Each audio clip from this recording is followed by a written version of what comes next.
오늘 함께 은혜 받으실 말씀은 사무엘상 3장 1절에서 10절 말씀입니다.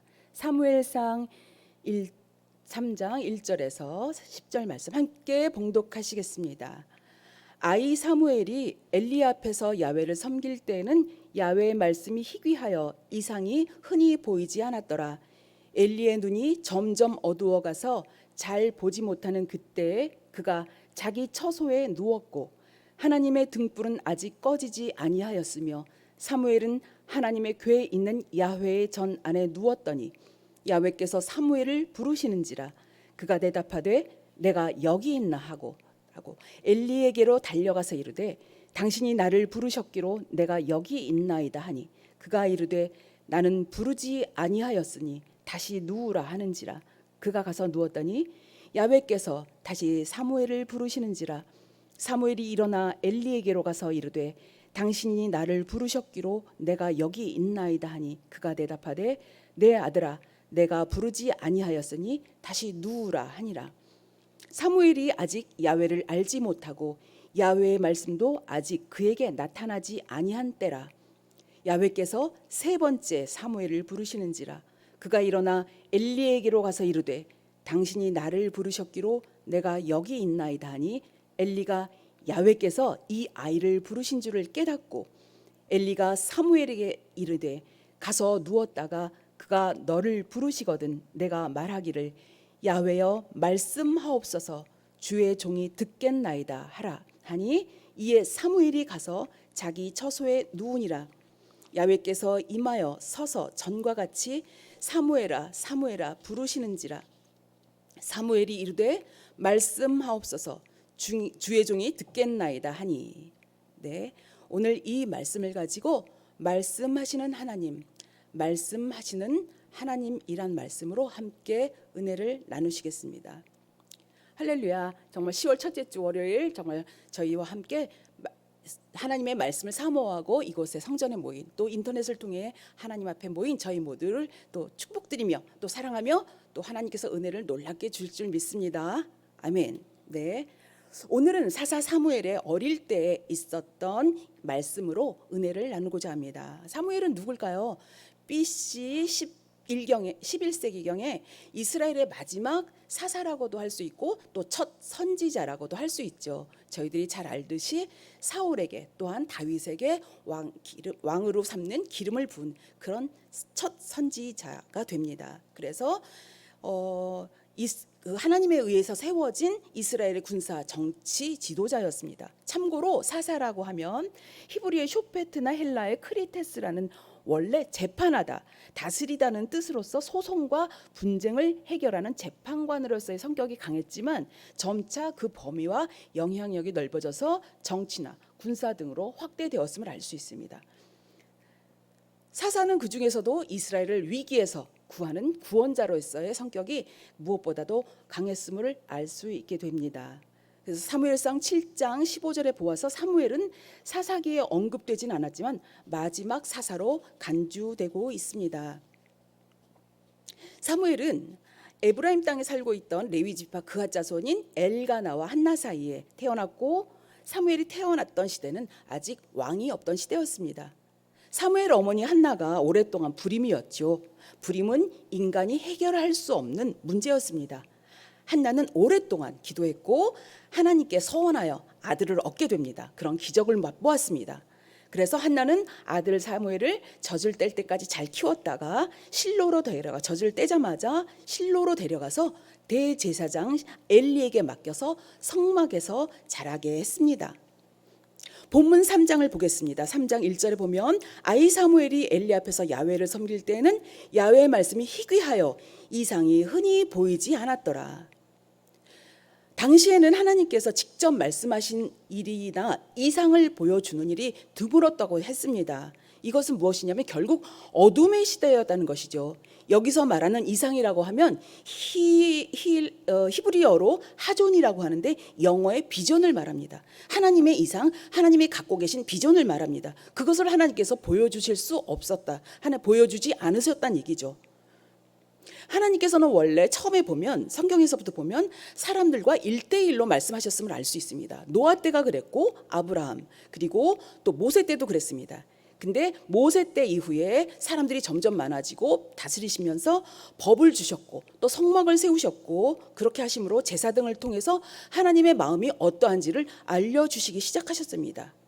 말씀이 희귀했다는 것은 하나님께서 말씀하시지 않았다는 것이 아니라 하나님을 그들이 경외하지 않았고 우상을 섬기고 자기 자신의 뜻대로 마음대로 행했기 때문에 하나님께서 하나님에 대한 경외심이 사라졌음을 이야기합니다. 각각 자기 소견대로 행하는 그러한 상황이 펼쳐졌습니다. 그래서 하나님에 대한 경외심이 없었기 때문에 하나님께서 말씀을 하셔도 하나님의 말을 듣지 않은 상황이었습니다. 아무리 얘기해도 듣지 않았기 때문에 하나님께서는 말씀하시지 않으셨는데 어느 정도인지는 다음 구절을 통해서 너무나 잘 알 수 있습니다. 2절입니다. 엘리의 눈이 점점 어두워가서 잘 보지 못하는 그때에 그가 자기 처소에 누웠고, 당시에 엘리가 제사장으로 있었지만 제사장조차 눈이 어두워졌습니다. 90세가 넘었기 때문에 육체의 눈이 어두워졌던 것은 당연하겠지만 여기서는 영적인 눈도 어두워졌다는 것을 의미합니다. 아까 말씀하셨던 것처럼 그랬기 때문에 이 세상을 향한 하나님의 뜻, 하나님의 비전을 알 수도 없었고 관심도 사실 없었습니다. 그 이전과 이후를 보면 어느 정도였냐면 엘리가 자기 아들들, 성전에서 범죄하고 자기 대를 이어 제사장이 될 아들들에게조차 교훈하지 않았고 하나님의 율법을 제대로 가르치지 않았습니다. 탓하지도 않았고 건드리지도 않았습니다. 그냥 우리 아들 최고야 하고 키웠던 것 같습니다. 그래서 첫 선지자 사무엘인데 당시에는 선지자가 등장하기 이전이라고 말씀드렸죠. 그래서 사무엘상 2장 27절에 하나님의 사람이 엘리에게 이르되, 이렇게 엘리가 제사장임에도 불구하고 하나님께서는 하나님의 사람을 보내셔서 경고하십니다.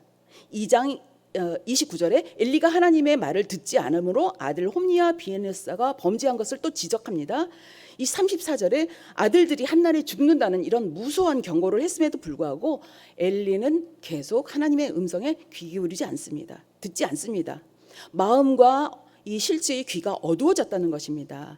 결국 성소가 무너지는 결과가 되어서 하나님을 모르는 시대가 되었습니다.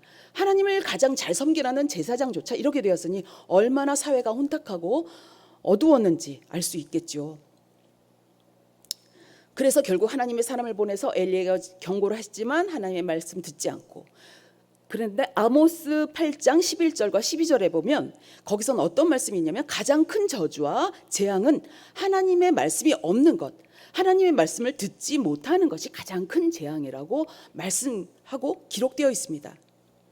여기에 말씀하신 것처럼 아이가 어렸다고 했죠.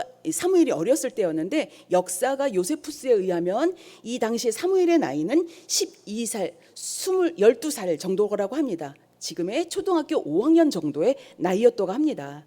이 아이가 성전에서 일을 했는데 이때 제사장이 일을 한 것이 아니겠죠. 이것저것 엘리가 시키는 잡다한 일을 했을 것입니다. 잡일을 하면서 엘리 제사장에게 일을 배우고 살고 있었는데 나중에도 보시면 알겠지만 하나님의 일을 배우겠다기보다는 정말 잡일을 하는 그런 일꾼에 불과했습니다.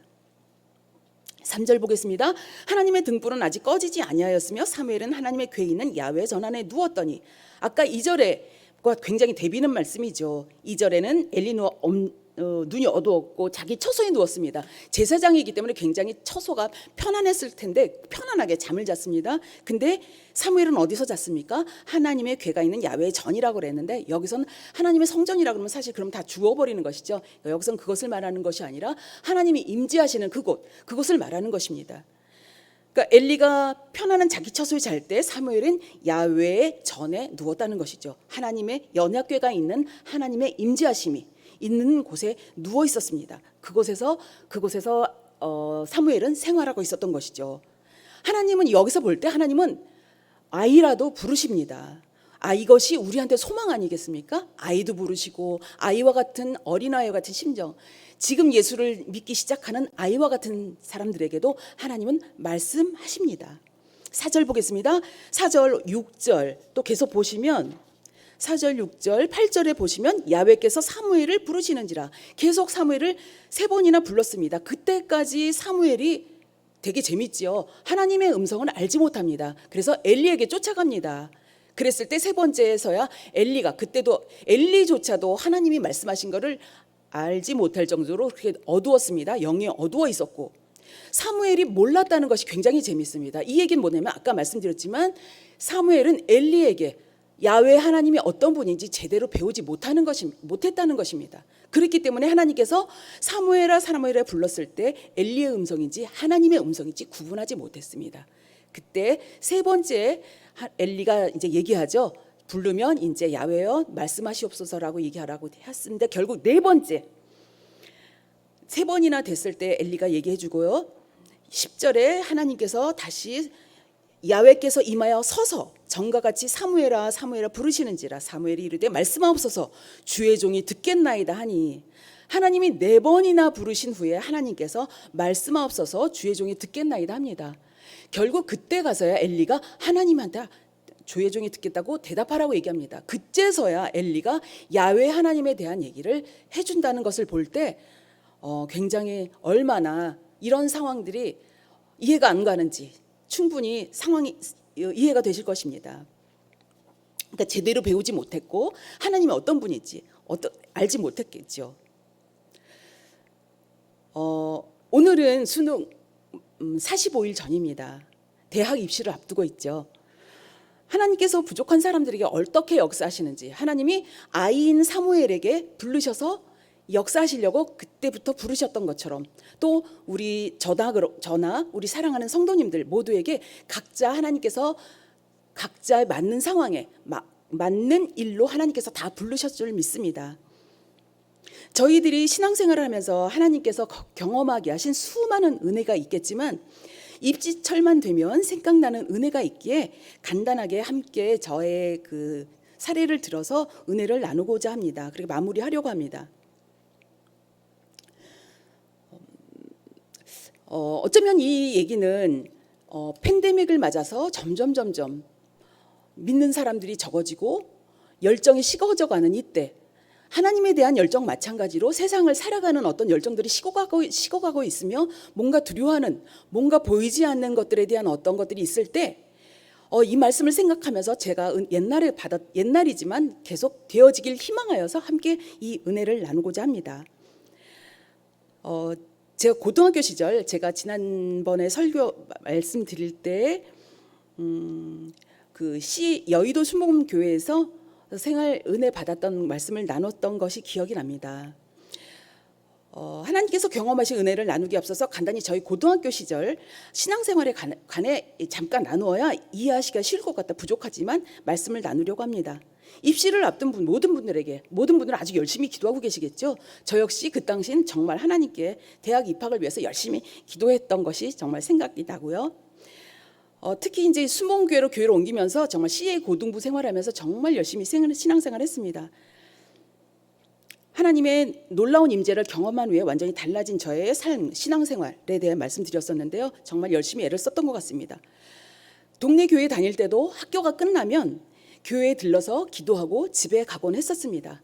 여의도로 옮긴 후에는 고 조용기 원로 목사님께서 가르쳐 주신 대로 더 많이 기도하고 하나님의 은혜를 누리라고 얘기하는 것이 더 그렇게 하고 싶어서 교회가 멀어서 학교를 다니면서 평일에는 교회를 갈 수 없었기 때문에 원래 다니던 동네 교회를 가서 학교가 끝나면 교회 가서 기도하고 또 집에 가고 했습니다.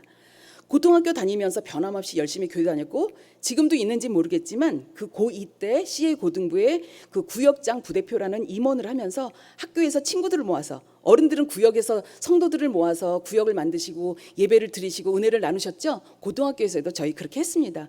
학교에서 친구들을 모아서 예배를 드리고 그래서 같이 은혜를 정말 아주 열정적으로 신앙생활을 했던 것이 기억이 납니다. 마치 그 당시에 유명했던 빨간 가방의 그 구역장님들 생각나시죠? 저도 정말 그렇게 했던 것 같습니다. 고3 때는 아빠에게 그렇게 교회 쫓아다니다가는 대학 못 간다는 그렇게 혼나면서 금요 철야까지 다니면서 신앙생활을 했습니다. 고3 때 금요 철야까지 다녔습니다. 다 아시겠지만 기억하시겠지만 그 당시 금요 철야는 정말 말 그대로 그 철야였습니다. 밤을 새워서 하는 철야 기도였습니다. 생각해 보십시오. 고3이 공부는 안 하고 1시간씩 버스 타고 교회 가서 금요일 날 밤을 새는 철야 기도를 했으니까 지금 생각해 보면 부모님 입장에서 당연히 이해가 가긴 합니다. 이렇게 교회를 열심히 다녔기 때문에 정말 공부할 시간이 부족했습니다. 많지 않았습니다. 전공을 피아노로 정했었기 때문에 정말 그 연습하랴 공부하랴 정말 정신이 없었습니다. 아침에 학교 도착하면 성경 말씀 읽고 기도로 학교 생활을 시작했고요. 수업이 끝나면 피아노 연습하러 가야 됐기 때문에 정말 공부할 시간이 없었습니다. 그래서 정말 공부할 시간이 턱도 없이 부족해서 쉬는 시간을 이용했습니다. 수업 시간에 집중해서 듣고 쉬는 시간에 친구들이 쉴 때 쉬지 않고 10분 동안 쉬는 시간마다 그 수업 시간에 했던 것을 요점 정리하여 외웠습니다. 그런 생활을 하고 대학을 정해야 될 때 피아노 레슨 선생님이 두 학교를 추천해 주셨습니다. 한 학교는 남녀공학, 하나는 여자대학교였습니다. 여대 가기가 더 수월했지만 중고교를 여학교를 다녔기 때문에 남녀공학으로 대학을 가고 싶었습니다. 그래서 그 목사님께서는 금식의 유용성을 많이 얘기해 주셨었죠. 정말 기본으로 3일 금식하지 않았습니까? 근데 고3이 3일 동안 금식할 수 없었고 또 피아노를 치려면 굉장한 에너지를 써야 했기 때문에 불가능해서 아침 금식만 3일을 했습니다. 대학을 정하려고요. 3일째 아침 금식하는 날이 마침 주일 아침이었습니다. 그날 서서 지금도 기억이 나는데 서서 그 손잡이를 잡고 버스를 타서 이렇게 가고 있는데 속으로는 계속 기도했죠. 하나님 어느 대학으로 가야 할까요? 여유가 없었기 때문에 전국 대학을 가야 되는데 어떻게 했으면 좋겠습니까? 정말 여러 가지 상황 가운데 하나님이 정말 피아노도 계속 수많은 간증이 있지만 간단하게 말씀드리겠습니다. 정말 그렇게 기도하고 가는데 마음 깊은 곳에 그날 주일이었는데요. 마음 깊은 곳에서 그런 말씀을 해주셨습니다. 어느 대학이라고 학교 이름을 정확하게 명확하게 얘기해 주셨습니다. 사람들이 웅성거리고 있고 버스는 달리고 있고 수많은 시끄러운 소리가 들렸지만 계속 기도하면서 하나님께 집중했을 때 하나님께 정말 기도했을 때 하나님은 지금 생각하면 그래서 저도 다시 한번 회복하고 싶어서 말씀드린다고 말씀드렸죠. 하나님은 정말 정확하게 학교 이름을 말씀해 주셨습니다. 그래서 그 이후에 실기 시험을 볼 때 실수도 있었고 많은 일들이 있었지만 하나님이 지정해 주셨기 때문에 갈 수 있다는 믿음을 가지고 이후에 나중에 금식 끝나고 나서 금식 오살리 기도원 가서 금식도 하면서 많은 일을 한 후에 결국은 하나님이 합격 주시는 그 기적을 체험을 했는데 제가 그것을 보면서 정말 제가 뭘 잘했다는 그것이 아니라 하나님 앞에 기도하고 하나님의 부르짖을 때 하나님이 얼마나 응답하시고 얼마나 정말 말씀하시는지 명확하게 말씀하시는지 그것을 저는 나누고 싶었습니다. 근데 저희들은 어떻습니까? 정말 저희들이 육체를 입고 있고 눈과 귀를 열고 있기 때문에 수많은 얘기 저희들 특히 요즘 같은 때는 미디어가 발전해 있기 때문에 수많은 뉴스들이 들리고 이러한 때를 살고 있습니다. 그렇기 때문에 저희들이 정말 얼마나 하나님 앞에 무릎 꿇고 나가야 하는지 저도 마찬가지입니다. 성전에 나와서 얼마나 기도하는 시간이 적어졌는지 정말 저를 자신을 돌아봅니다. 끝나면 무조건 교회 가서 기도하고 집에 가고 이 생활을 했었는데 어느덧 제가 영적인 교만에 가 있다라는 것 어쩌면 엘리도 영적으로 교만했기 때문에 하나님이 말씀하시는 거 듣지 않고 그저 그렇게 늘 하던 대로 살았기 때문에 결국은 어떻게 됩니까? 자기 자신도 멸망하고 집안이 멸망하는 그것들을 보면서 저도 다시 한번 정말 경각하길 원합니다. 이런 세대 가운데 정말 하나님의 음성을 듣고 하나님은 늘 말씀하시기 때문에 그 말씀을 놓치지 않고 정말 승리하고 싶어서 이 말씀을 다시 한번 기억해 봤습니다. 지금은 그런 때가 아니야. 옛날에나 그런 말씀을 하시는 경우도 종종 있는 걸 듣긴 하지만 정말 안타깝다고 생각이 들었습니다. 우리가 하나님을 인정하고 모셔드리면 하나님은 분명히 역사하시기 때문에 저희들이 그렇게 배웠죠. 순복음교회 다니는 그 가운데 정말 저희들은 피부로 느끼고 정말 뼈저리게 배웠는데 어느 사이 저희도 모르게 이렇게 무덤덤하게 살아가고 있지 않는지 다시 한번 돌아보게 됩니다. 정말 지금은 그런 때가 아니라고 학생들이나 특히 고3 부모님들은 얘기하실지 모릅니다. 아이들 보고 공부할 때니까 교회 가지 말고 너 나중에 대학 가면 교회 가라고 얘기할지 모르지만 정말 안타깝다고 생각드는 것은 제가 말씀드렸죠. 정말 공부할 시간 없어 그랬지만 하나님이 정말 놀랍게 역사하셨습니다. 시험 볼 때마다 하나님이 정말 사진첩이 넘어가는 것처럼 제가 봤을 때 그 10분 동안 봤던 것들이 다 머릿속에 사진처럼 지나갔습니다. 정말 저희도 지금도 그렇게 해서 머리가 너무 좋았으면 좋겠지만 저도 다시 반성해 보면서 정말 다시 그렇게 명철함을 회복하기를 원합니다. 하나님 앞에 갈 때 하나님은 그렇게 역사해 주시는데 우리도 모르게 점점 세상을 따라가고 있는 저희 모습을 보면서 정말 하나님 앞에 다시 회개합니다.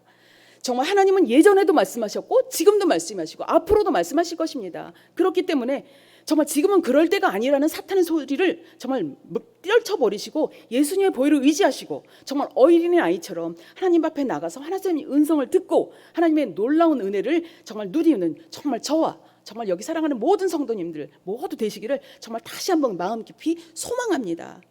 정말 하나님의 말씀을도 오늘도 승리하시길 바랍니다. 살아계신 하나님, 늘 말씀하시는 하나님, 기도하면 응답하시고 인도하시는 하나님 앞에 날마다 나아가시고 오늘도 정말 성령님과 동행하시고 승리하시길 다시 한번 권면해드립니다. 지금 옆에 분들과 함께 말씀 나눴으면 좋겠다. 하나님의 말씀으로 승리하십시오. 함께 인사 나누시겠습니다. 하나님의 말씀으로 오늘도 승리하십시오. 승리하십시오. 아멘. 저도 승리하고 우리 사랑하는 성도님도 인터넷에서 예배 드리는 모든 분들과도 성령님이 하나님과 함께 승리하시를 믿습니다. 아멘. 네, 기도하겠습니다. 사랑의 아버지 감사합니다. 부족하지만 하나님께서 이 부족한 종을 통해서 어떻게 어릴 때 역사하셨는지 또 사무엘에게 역사하셨는지 함께 말씀을 보면서 나눴습니다. 하나님, 그것은 하나님이 어제나 오늘이나 영원토록 동일하신 하나님은 그때도 그렇게 역사하셨지만 지금도 그렇게 역사하심을 믿습니다. 믿는 그대로 역사하신다고 하신 아버지 말씀을 기억하며 다시 한번 저희들이 다시 한번 각성하며 회개하며 하나님 앞에 섰습니다. 하나님, 정말 특히 입시 때 정말 얼마나 가슴 졸이며 기도하고 있는 분들이 많겠습니까? 주님, 상황이 어려워 직장이나 많은 삶이 어렵고 육체가 아파서 많이 괴로워하시는 많은 분들이 있습니다. 물질이 어려워 상황이 너무너무 어려워 주님 앞에 괴로워하는 많은 분들이 있습니다. 불쌍히 봐주시옵소서. 하나님, 이럴 때 하나님 그것을 그 주체를 쫓아가는 것이 아니라 정말 은혜를 나눴던 것처럼 정말 하나님 자신 우리를 만드시고 세상을 만드시고 앞으로 우리를 천국을 이루하신 그 하나님을 바라보면서 우리가 다시 한번 첫상을 회복하며 하나님 앞에 무릎 나아갈 수 있도록 주님 은혜를 더하여 주시옵소서. 은혜를 부어 주시옵소서. 이곳에서 또한 인터넷에 함께 은혜를 나누고 있는 모든 분들 가운데 하나님의 성령의 기름을 부어주시길 원합니다. 하나님 함께하여 주시고 하나님의 말씀으로 승리하도록 주님 축복하여 주시옵소서. 하나님, 처음부터 끝까지 아버지께서 은혜를 부어주시고 하나님께서 영광을 받으시는 믿사오며 우리 구주 예수님 이름으로 기도드립니다. 아멘.